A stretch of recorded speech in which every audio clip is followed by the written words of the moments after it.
In this video, I'm going to show you how you can download and play Gundam Breaker 4 on your PC. So Gundam Breaker 4 is an action game focused on customizing and battling with mobile suits from the Gundam universe. Players engage in fast-paced combat and extensive merge upgrades.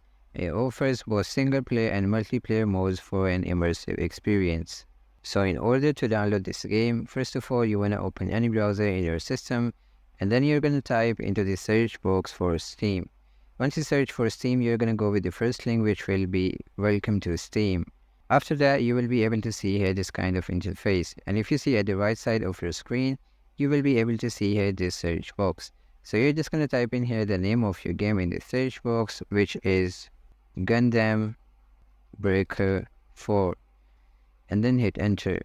As you can see here, you got different versions of Gundam Breaker 4. As you can see here, you have the simple one, the season pass, and many others. So you can just click on any of these versions which you want to buy. And once you're here, you're just going to scroll down, and as you can see here, you again got different versions that which one you want to download. As you can see here, the simple version of the Gundam Breaker 4 is $59.99. So if you want to get this version, you can just click on add to cart next to it. Once you're here, you can just click on view my cart.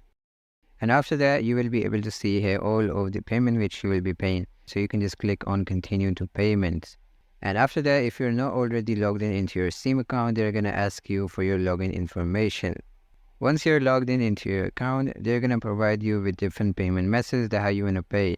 As you can see here, you got different methods, but you can choose any of these. I'm going to go with MasterCard right now. And once you have just chosen here your payment method, you can enter all of your payment information over here. Scroll down and then click on continue. Once you click on continue, the game will be bought and added to your library, and from there you can just play this game.